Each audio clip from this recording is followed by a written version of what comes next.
Welcome to Open House, the real estate and mortgage show on News Talk 580 CFRA. If you have any questions about mortgages or real estate, give us a call at 521-TALK. That's 521-8255 or text us at 580-580. And with Paul Rushforth. And Frank Napolitano. Paul Rushforth, who will buy your house but never buys breakfast. Oh, here we go already. Hey, thanks for the coffee, Frank. That was great again. You're welcome. Bought one for Greg, bought breakfast for our producer, Steven. So nice. And Paul just strolls in here at 5 to 11. Hey, he's kind of like Elvis, you know? Yeah. Hey, speaking of food, here, by the way, my son is in Mexico calling me on the phone right now, forgetting I'm on the radio. What's money? What's money? It's different time. It's different time in Mexico. Yeah. Speaking of food, I had the pleasure of eating at a restaurant this week. A friend of mine, Spencer Warren, is part owner, and I believe your cousin is the other, also a majority owner in the restaurant. Pizza L'Antica in Manotick on Main Street.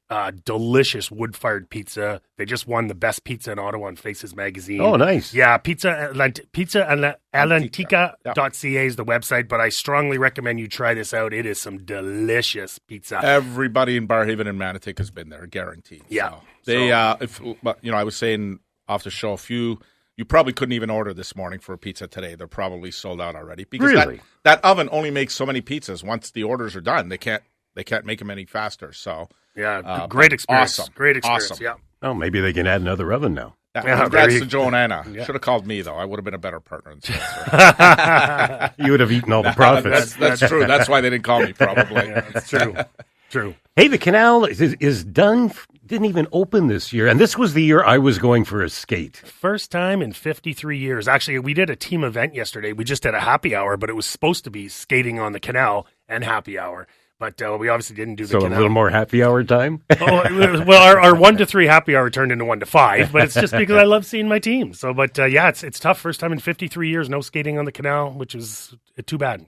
I wonder if the huts there are going to have to register for vacant tax. Vacant unit tax. Yeah, just like our friend Mr. Trudeau. I wonder if he's paying vacant tax for 24 Sussex personally out of his pocket. Yeah, exactly. No. All joking aside, I think people need to realize that they have to go on if they haven't done it yet. You got to go on the City of Ottawa site and register your home. Otherwise, what happens if you don't? Chasing you.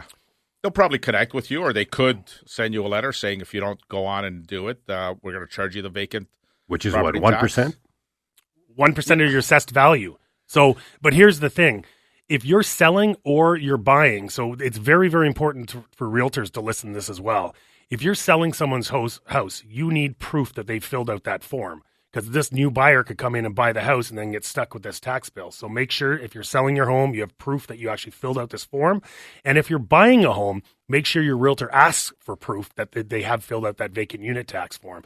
Because if they haven't, I believe the date is March 15th or 16th, they have until to do it. If they haven't, let's say you're this new buyer of this, let's say $800,000 home, and it's assessed at, let's say $600,000, and all of a sudden you move into this house and they didn't do it, and you get hit with a $6,000 tax bill, even though it wasn't even your house because they hadn't filled out the form. It's very easy, but make sure you fill out the form. And it's not just for investment properties; it's for every house in Ottawa except for commercial. Now, how long does it have to be vacant for?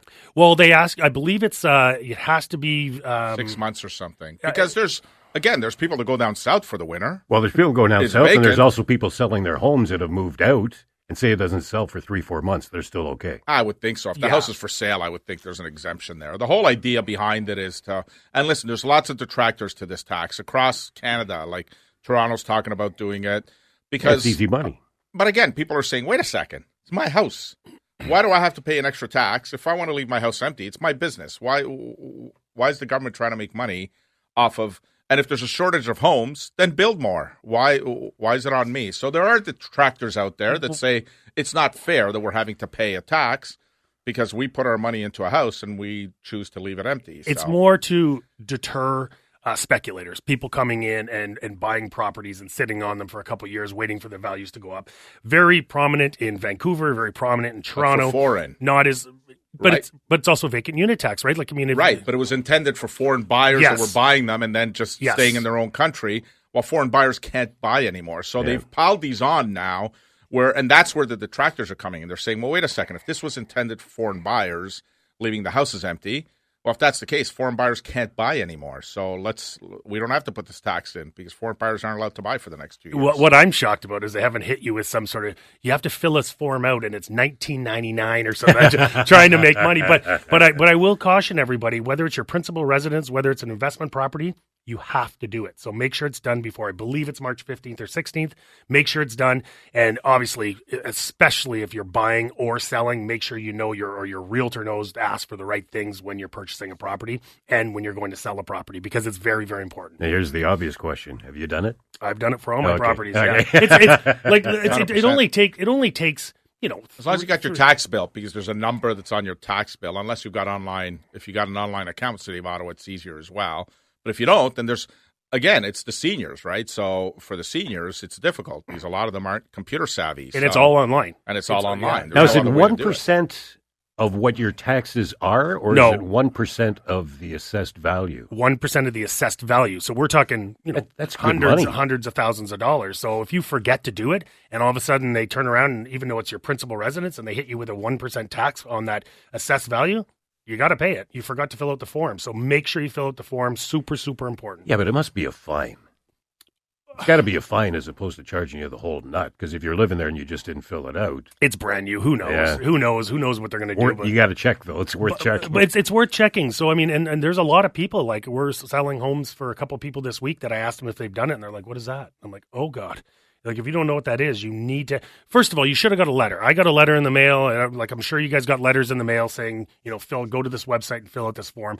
It's a waste of time. It takes about 4 or 5 minutes per property to do it. It's still a waste of time, but you got to do it, and then have proof that you've done it just in case, especially if you're buying or selling. I guess that'll be something lawyers would be looking at now when you're closing. It's going to be very important. We put it in all our clauses now that we have a clause in there that we ask for proof that you have filled it out, that, proof that the form is done.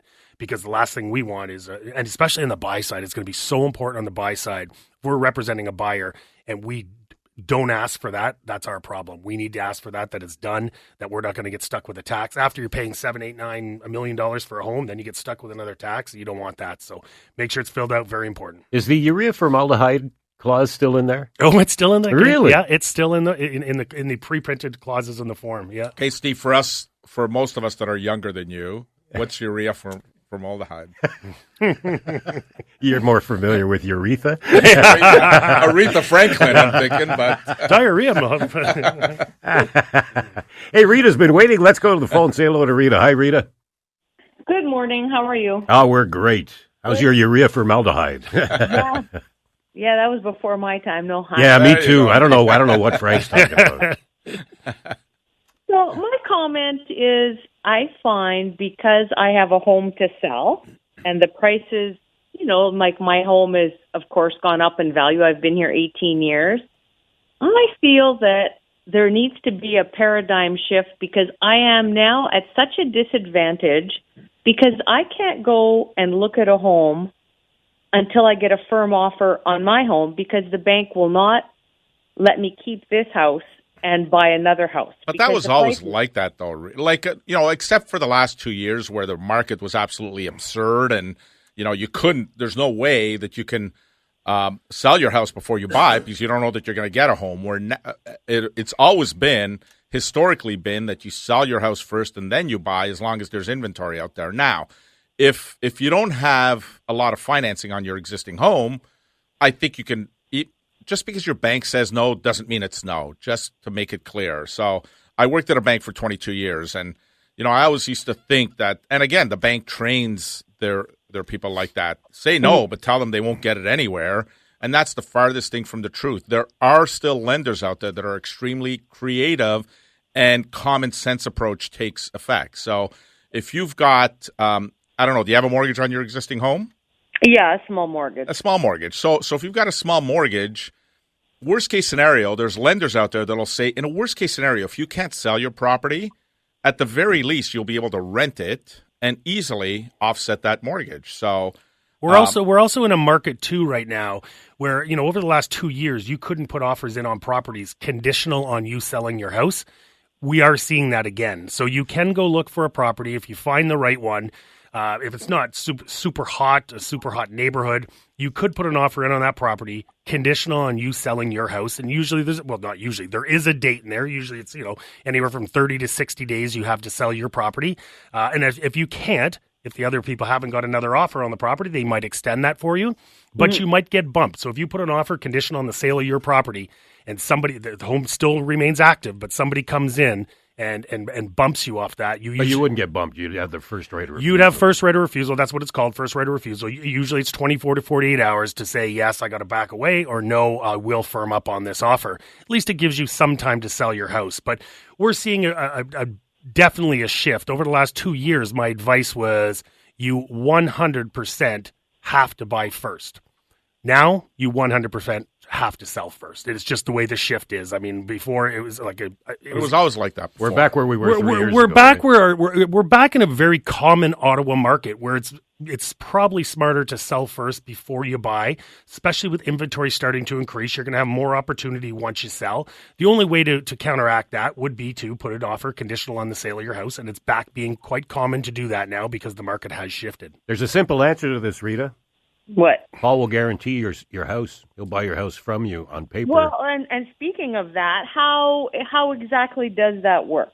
Well, what I do is I give you a percentage of market value minus the commission, and that's what I put on paper. I take about 120 days to sell the property. If it doesn't sell in 120 days, or the offer's for 120 days. The offer's for 120 days, and if I don't sell your property in 120 days, I step up and buy it.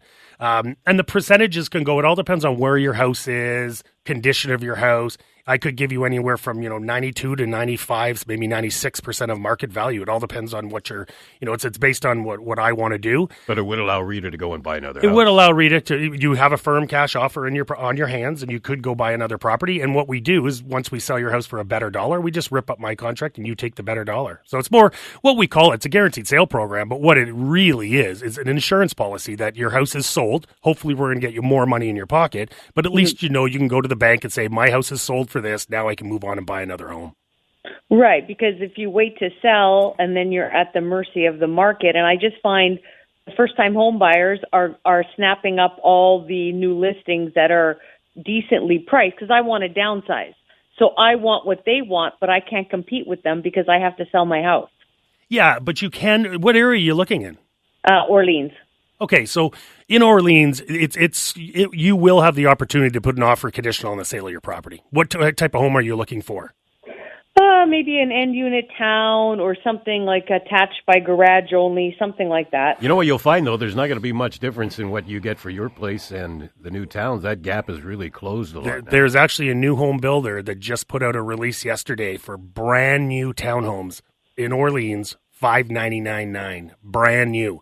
Where that used to be a rundown shack, right? Now it's so now anyone who's selling a townhouse, unfortunately, is competing with those brand new $599,900 townhomes, which is tough because just 2 months ago, I went and gave a price to somebody, and that price is gone now. It's totally gone. But anyways, good questions, Rita. If you want to connect with me, I'm more than happy to help with you. And like I said, Rita, he'll buy your house. Just don't expect him to buy you breakfast. Thanks, Rita. All right, thanks a lot. Bye bye. 521-TALK 521-8255. We will be right back. We return to Open House, the Real Estate and Mortgage Show on News Talk 580 CFRA. Not only with Paul Rushforth, not only with Frank Napolitano. We got Greg Tilley with us. Greg is my photographer and videographer. He joined us. He used to work for another company, and he was he does parties and stuff. he was by far the best in the city, and just the circumstances allowed us for me to hire him. And now he does all our videos, all our property shots, videos, floor plans, and things like that. And so I thought we'd bring. You did my place, didn't you? When I sold. Yeah, absolutely. So I thought I'd bring Greg on to talk about some of the funny things he's seen and some of the stories he's seen, as well as what's so important and some of the questions you get asked when you're walking through somebody's home. Did you do Paul's house too? Did you video like when he was selling his? Like, did you have to tell him to take down all his self-portraits? No, Difference is he got paid to do mine. Yeah, Paul got some great advice on decluttering and making his house saleable. And taking down all his pictures of himself. So Greg, when you walk into a house, you get an impression immediately, right? That, okay, I'm going to shoot it this way. Yeah. What's the biggest problem you see most often when you walk into a house that, okay, we got to change this for sure? A lot of times when people – so the biggest thing is get some advice first before I'm coming in. Like when I'm getting there to get the photos are going to be the most important thing in marketing your property. That's going to be people's initial impression. Yep. Everybody sees it on the MLS first, on websites, on Facebook, on Instagram. That's how they're booking appointments to go see it. So get somebody in first. Get your realtor in to give you that advice to get it set up. The second thing is I see people leaving way too much stuff in. Declutter. And when you think you've done it, take 10% more out. I know it's very emotional for people selling their house. It's their stuff. They've lived with it for years, decades sometimes, and it's hard to do that. But keep in mind, it's going to be somebody else's house, and you want potential buyers coming in going, oh, I could totally live here. Yeah, and the minute it's listed, it's not your house anymore. It's exactly. like a museum. It's home, not right? your house. We were talking yesterday, the three things that the buyers are really looking for. Do you remember what we were talking about? Yeah. So about a year and a half ago, the National Association of Realtors, NAR, they do this every couple of years, did a study, like a buyer profile study. And what they were asking buyers was, what's most important to you when you're looking at a listing, initially, with your initial impressions? And obviously photos were first. Yeah. Like people are making their judgment on photos. If they don't like how it looks, they're not going to see it one way or the other. Number two was that all the information is there, right? So anything about appliances included, taxes, Write-up. The write-up on it, all that kind of stuff, information about, schools, parks, all that stuff. The number three thing, and this was the surprising one to me, was floor plans. Yeah, I was surprised when he was telling me this yesterday. Floor plans. And the list was 10 or 12 things that they had on the list. Video and 3D walkthrough tours were way down the list compared to floor plans, and that really surprised me. So, buyers are really liking the information that they can get off of floor plans, see the flow of the property. Now, Greg, since you've come on board, what are the services now we provide for all our sellers? So all the sellers, we're doing obviously photos, best we can get out of it. Videos on most properties. Sometimes like if we have a tenanted property and the tenants are, not as keen, whatever, we may not do that. But 3D walkthroughs, we're doing floor plans on every property. And then measurements, yeah, all and country properties like this would have been perfect for yours, Steve. I think we actually did it, but we do drone too. Yeah, you did do Yeah. Where we're allowed, there's certain areas we Yeah. cannot do drone. And listen, the other thing too is, Greg, let's say it's a new construction and you have houses in the back that aren't finished, they look like crap. A drone, he can't edit that. So and a regular postage stamp lot. You don't want a unless drone. you've got a tremendous pool and Yeah. great area. We had a seller a few months ago that was very insistent that we do drone on it. So I popped it up and took some shots. I went back, popped it up, did some shots, and then said, it doesn't. Doesn't do anything to it. Yeah, there's no construction. added value. There's construction porta potties, Yeah. sitting like it. So you have to be very, conscientious of what's around your. So would you properties. sell that as a granny flat then? Where the floor plans come in is, and today we're seeing people that want to open up. Maybe they've got a dining room, but there's a wall between the dining room and the kitchen. They want to open it up. That's where the floor plans really come in handy, because you know what's in those walls, so that you know what expense you're going to go through. If it's full of pipes and it's a load-bearing wall, it's much more expensive than if it's not a load-bearing wall. Well, the other thing, Greg, here's a question I want to ask you, because you've been doing this for years. Before he was working with me, he was easily the top in the city. You've been through thousands and thousands of homes. What's either the strangest or the weirdest thing you've ever seen in a home? That we can talk about. I was going to say that I can say on live radio. Yeah, Because you've had some beauties. We were talking yesterday about one of the agents on the team that always seems to get just these hoarder houses and awful houses, and you must have seen some beauty things. Have you had to Photoshop many toys?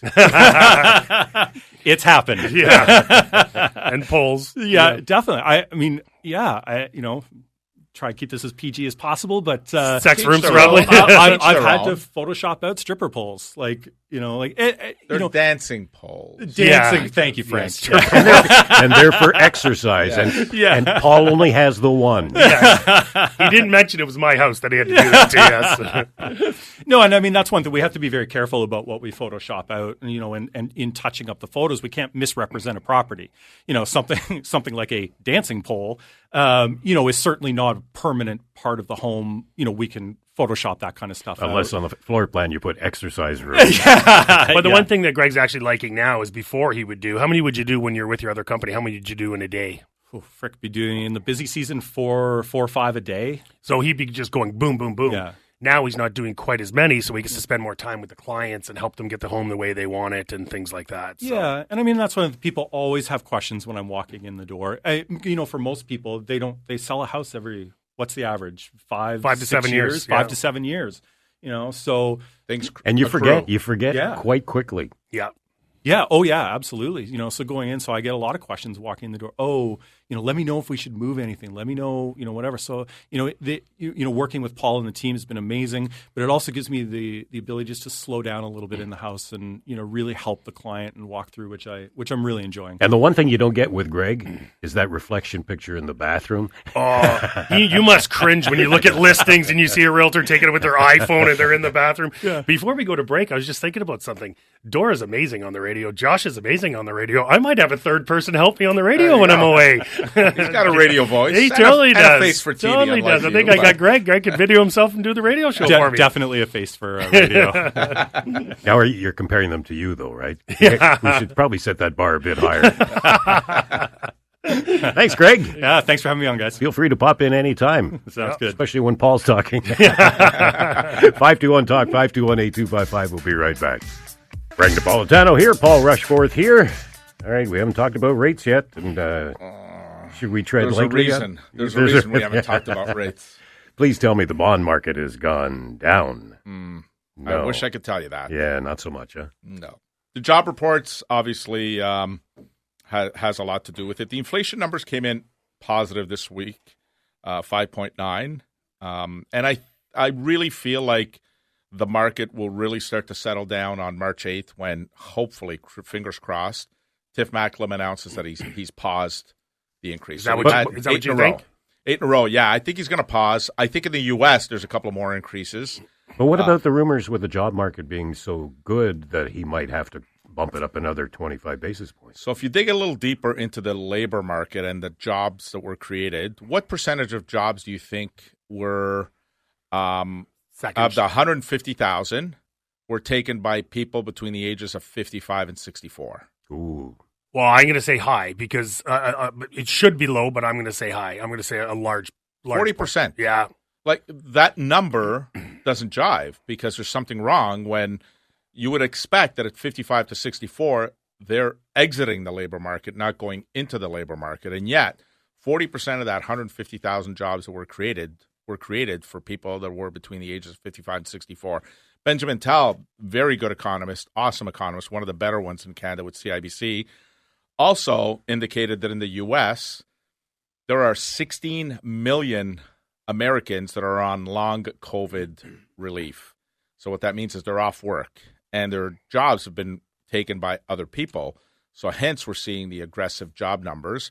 He feels, though, by March and April, those benefits that these people that are on long COVID will expire, and we're going to start to see the job report go the other way, and you're going to see big months.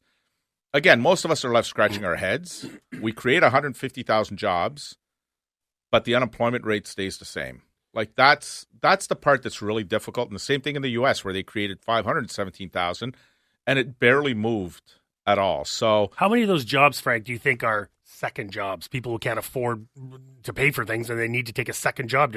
Is there a percentage on that one? Did they say? They haven't said, but I imagine that percentage has got to be high. I think there's a lot of people that are taking these, industry jobs, service industry jobs, where they're going to work on a Friday, Saturday, just to get a little bit of extra cash so that they can get by because of the cost of everything. It's interesting to read all these articles, and the other one that's being looked at right now are the grocery stores because their profits have gone up tremendously. Yeah. even though they've come back to the government and said, listen, we're not jacking rates. We're just going with the inflation. But they're not, because their profits are significantly higher than what the inflation's gone up. So, they talked about inflation. So food, they said, is 10.4% year over year. I don't know about you, and I don't go grocery shopping that often. Paul probably never does, but every story comes with a jab. Eh? Every story. Why not? You're easy to jab at. No, but honestly, I mean, for anybody that's listening, if you went grocery shopping last year and it was $100, my money is on. There's no way that today that same group of things are $110. No. It feels like 130, 140, 150. So I don't know how that number is 10.4% because 10%, you would feel it, but not to the effect that people are talking about. People are really struggling and saying, like, chicken breast that we used to get that used to cost us $6 are now $9. Well, that's not 10%. That's 30%. Yeah. That's 33%. But I think that's the average, though, right? Tell me if you think this is right, Frank. So I did an article this week, like a blog post article, and they're asking me what I see happening coming up in 2023, and I said everything is dependent on rates, obviously. And I said on March 8th, when they make that decision, there's so much optimism, I believe, right now in the market. On March 8th, if they raise that even a quarter point, I feel like it might pop that bubble and get us right back down to more of a buyer's market. And it'll hurt. It'll hurt. No question it'll hurt. But if they keep it the same or lower it, which are not, but if they keep it the same or lower it, I think we're heading for a very robust market, is my opinion. Yeah, what I see is it feels like we're still in for some bumpy rides. We've still got some speed bumps along the way, but there's no question that Bank of Canada, if they raise it, that'll definitely be the last time, because inflation numbers are going to come down tremendously now. Now we're hitting the peaks of when the inflation numbers were really high. And even if you look at, but they want to bring it down to 2%, right? Well, I don't think it's going to take long to get there because of the fact that it got so high that when they're doing year over year, even diesel fuel, which I know you've got a diesel vehicle. I mean, it wasn't long ago that you were paying $2.20. Today it's $1.60, $1.70. Some I was almost paying $2.40, $2.50. Right, for and now it's $1.60, $1.70. So, but that's the fuel that truckers use, the 18-wheelers that are moving your groceries and moving the stuff from store to store. So there's no question. But again, there's always a lagging effect. So when we see that price come down, it's 2 or 3 months away before we really start to see it reflecting on food prices. So, I really think the inflation number is going to come down tremendously. I think that right now we've seen the bond markets go up, but a lot of it is because it's what's happening south of the border, not necessarily north of the border. But I think on March 8th, if Tiff Macklem leaves Bank Prime the way it is, I truly believe that we're going to see the bond market start to retract a little bit and then retract a little bit heavier towards the latter part of the spring and into the summer, where we'll really start to see mortgage rates drop at that point. But all the talk is around prime. What about the 5-year mortgages? What's happening there? So it's crazy that the 5-year mortgages are the best priced mortgages that are out there today. So the lowest rate you're going to get is on a 5-year mortgage, and every other term is more expensive than the 5-year. So right from 1 year to 4 year to variable to 7 to 10 year, the 5-year is the best priced one.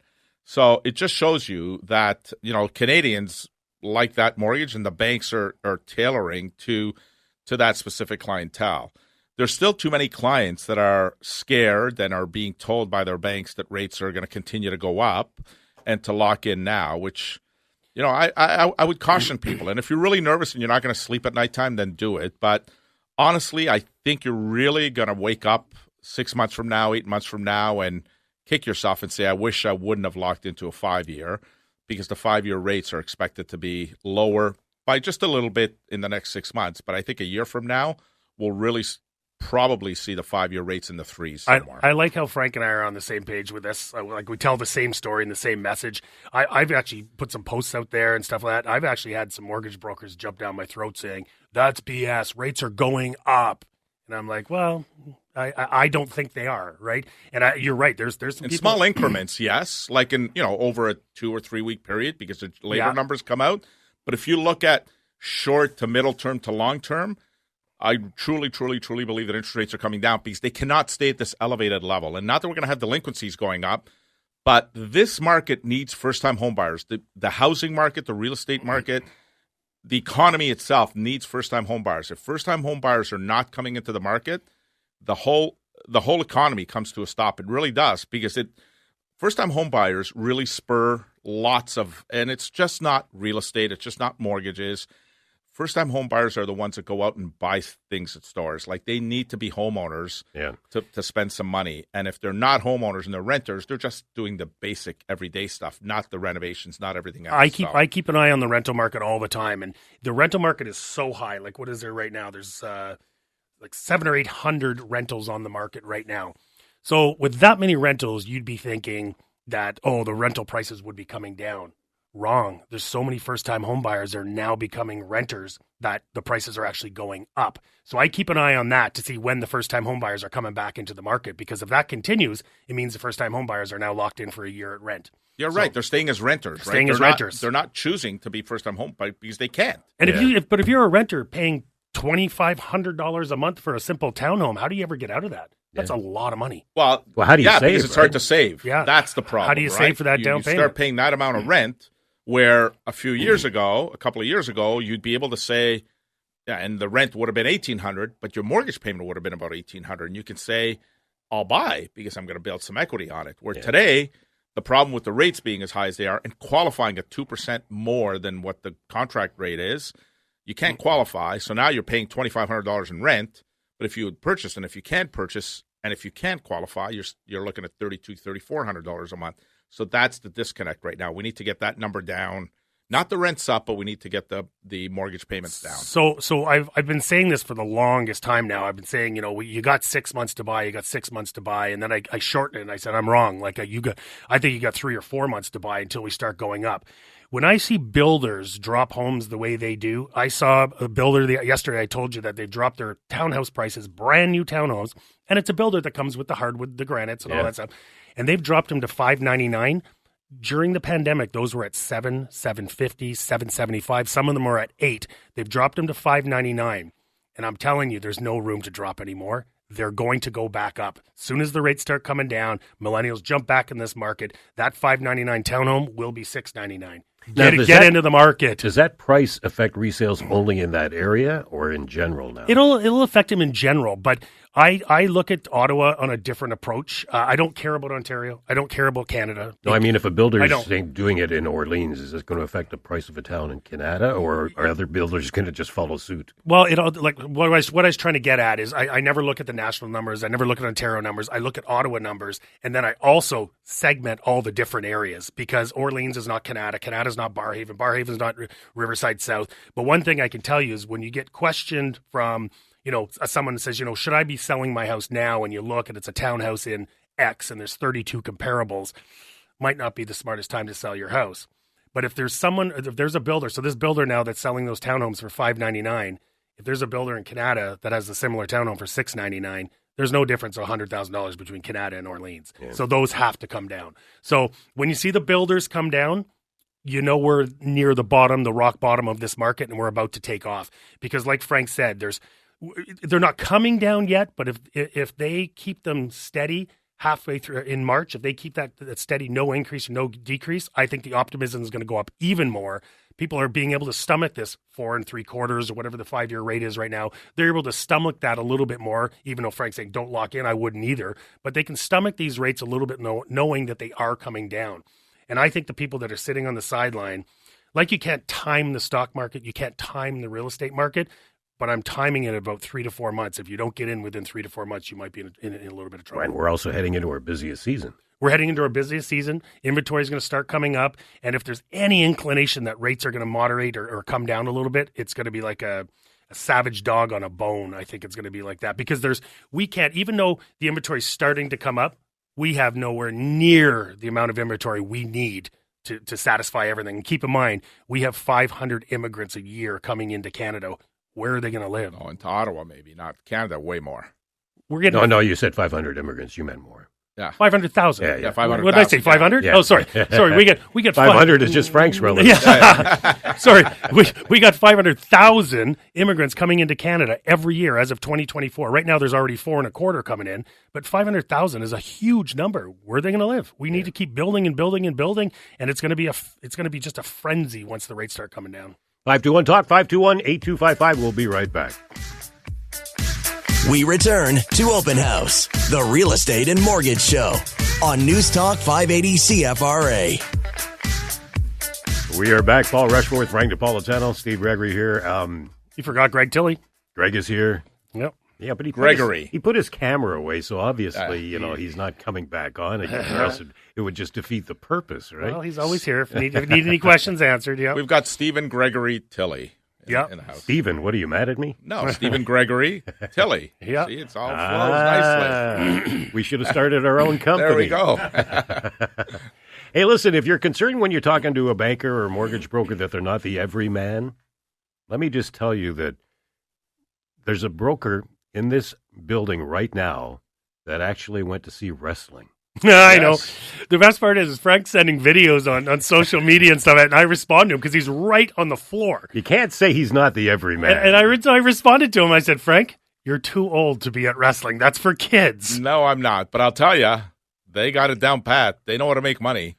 Yeah, they do, actually. No word of a lie. An hour and a half line up to get any kind of merchandise. An hour and a half. The whole night, apparently. Yeah. I talked to a friend of mine who's security there, and he said, Frank, the whole night. And they sell these championship belts for $450. Yeah. I would have seen 500 or 600 people walking around with them. It is incredible, the merchandising money that they make, and the people are really into it. Listen, I love the show. I love the glitter. I really do.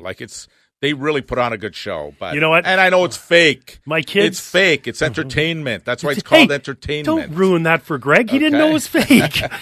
You know what? My kids, and let me use the word kids, used to be into wrestling. Yeah, but when they were 7. When they're 7. But they're a little bit too old now, Frank. So that place was full of actually a lot of kids that were between the ages of 16 and 25 was the most the biggest age group that was there. So, really? So it was fun. So not 60 plus then. Not 60 plus. No. I was one of the older people there. With your probably. walker. Did you bring your walker? No. Did they have a seniors discount for the? Nope. No, you know what? Hey, I'm telling you, if you want to talk something money with somebody who's not afraid to get into the trenches, that's Frank is your guy. Yep. Yeah. All right, now back to rates for a quick second. Yeah. We keep talking about the possibility of the 5-year coming down, say, in the next few months or so. Yep. So if I'm renewing my mortgage now, am I biting the variable bullet for a little while? Yeah, it depends on your appetite for my appetite is to save money overall. Of course. And that's why I say to people, if that's what you want to do, listen, it's going to come with a little bit of a higher cost to begin with. But there isn't one economist out there that doesn't believe that we're heading into a recession. So every single economist. Now, what varies is the level of the recession, whether it's going to be a minor recession or a bigger recession. But there's no question that we're heading into a recession. The reason that builders are able to drop their prices is because the cost of goods have come back down. And the labor market, when it comes to construction, isn't as crazy as it's been over the last, because a lot of people are pulling back from doing renovations to their homes because they can't afford them now because it's just too expensive to do it. And a lot of people were doing them back then because they were seeing the prices of homes go up so much that they were saying, I'll do the renovation then. Like, I don't want to move. I don't want to go through the trouble of selling mine and buying another one. I'm going to overpay. And money was cheap back then. And money was cheaper. So now that it's more expensive, people are staying away from the renovations. Therefore, the tradespeople are now more available, and they're not able to ask for premium dollars to do the work. So you're seeing that come down. That's why builders and the cost of materials to build a house have come down tremendously. So we're seeing that right now. So at the end of the day, with interest rates being higher, it is impacting the economy. But again, they're lagging. Like, everything is lagging. So I honestly believe that March, April, May, we're really going to start to see the true labor numbers. They're going to come down. Our unemployment will likely start to go up. Our inflation is going to come down. But people are still going to be very hesitant to spend money still, because it's still going to be more expensive than it was a year and a half ago. So, but would you consider a 1 or 3 year? I wouldn't consider a 1 year, because the 1 year is more expensive in some cases than the variable is if you get a decent rate on the variable. So you're better off to go a variable, because a variable at least gives you the option to convert it to a fixed at some point. If you qualify for it. But the 1 year is just as tough to qualify, because you have to add 2 percentage points, and the one year mortgages are in the 6s. They start with a 6, generally speaking. So obviously they're popular. Well, they're not popular. It's because the bond markets are inverted because we're heading into a recession. So we're seeing the 1 year bond is more expensive. Better return. You're getting a better return on a 1 year bond than if you're investing in a 5 year bond right now. So, I just think that it's a tough decision for people to make because the renewal is already coming up at the wrong time. For a lot of them, they're saying, why couldn't my renewal have been a year ago when the rates were at the threes? Yeah. Now and it is. It's unfortunate. It's bad luck. It's just, but you're not committed. You shouldn't be committed to having to take a 5-year fix. You should have the option to look at a 5-year variable, pay a little bit of a premium up front, knowing that the likelihood is pretty high that fixed rates will come down, and then you'll be able to convert that variable into a 5-year fix, maybe 6 months, 9 months, a year from now when the rates maybe have hit the low 4s or mid 3s to high 3s, and then you feel much more comfortable locking in for 5 years. Speak to somebody you trust. Don't just throw a dart at a dartboard. Do you know what my commercial mortgages are at? I'm floating rate. So your rates. So they call it floating rate minus 1%. Floating rate is 8.8. I'm at 7.8 on my commercial mortgages. Yeah. And keep in mind, they're not small mortgages. No, but they're so feeling if you'd like to help right? Paul out, it's 788-2122. To be honest with you, I'm not sure how businesses are surviving because just my 2 mortgages on my 2 buildings have gone up $5,000 a month. Wow. Since the rates have come up, $5,000. And in your case, I mean, you've got a tenant. It's not like you can say to the tenant, "Oh, by the way, your rent's got to go up because my mortgage payment went up." That's part of the problem, right? Yep, is that you've got to absorb it. Yep. Now, you mentioned there's about 2,500 listings right now. Yep. Ordinarily, at the end of February. Well, if you looked at 2017, 2018, 2019, I don't have the numbers in front of me, but we would have been in the 6s. We would have probably had about 6,000 listings on the market right now. So do you see that number multiplying quickly over the next, say, 3, 4, 5 weeks? No, because we were low all last year as well. I don't see it. But it's the spring market. Yeah, it's the spring market. We will see more hitting the market. But like I said, come March, usually everyone starts to hit the market. I mean, I tell people to hit the market now to get ahead of the curve because there's no competition on the market. Come March, April, May, the listings should start coming onto the market. That announcement on March 8th is going to be super important to see what people do. If it's positive, I think people are going to start hitting the market right away. If it's negative, you might see some people hold off. If they don't have to sell, they may not sell. But if I want to sell, wouldn't I want to get on when there's only 2,500 listings? Absolutely. That's why I tell people to get on now, because we could be looking a month from now, we could be talking about 3,500 listings. And where we're seeing the huge influx of listings is usually in areas where it's newer homes with lots of new home builders. That's when we're seeing tons of inventory on the market. You know, when you look at the Orleans, the Canadas, you look at the Stittsville, Findlay Creek, all those areas, there's a lot of builders in there and there's a lot of inventory on the market. And then you look at some of the older, more established areas that don't have any new home builders in there. And there's, you know, I look in Chapel Hill North where my girlfriend used to live. There's 2 homes on the market. Wow. 2, you know, like, and you know, they're 2, that's your competition, right? Whereas you go over to some of the newer areas, there might be 35 townhomes on the area, on the market. So speak to you first.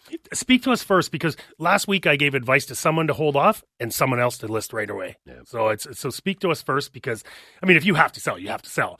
But if you're deciding on whether to sell now and you don't really have to sell, or can you wait here, depending on where you are in the city, I might give you different advice. All right. Any wrestlers having birthdays, Frank? I said my good friend Pat, I called him Chiarello, so I promised him that I would correct him, who celebrated his 65th birthday from Central Paving. And we mock him a little bit. But anyway, he's in retirement. He's actually going to become a driving instructor. So. Oh, wow. And there's a joke behind that. How's his stress level? Well, let's just say that parking is a little bit of a challenge for him. So, Sandy Williamson turned 50 this week. So happy birthday to Sandy, one of our underwriters. Zina Najar, one of our agents, had her birthday yesterday. And another one of our agents, Rose, who actually now works out of Edmonton, but still with our team, celebrating her birthday. And my niece, Vanessa. Happy birthday, Vanessa.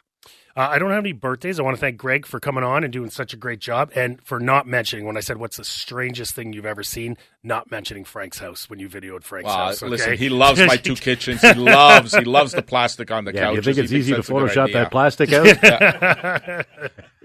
2 kitchens rock, by the way, in a house. I don't care what anyone says. One of my clients called me this week and says the reason she wants to buy this house is because her in-laws are moving in with her, and she loves the fact that it's got 2 kitchens. So support local businesses and charities. Paul at PaulRushforth.com, Frank N. at MortgageBrokersOttawa.com. Have a great week, everybody. Have a great week, everyone.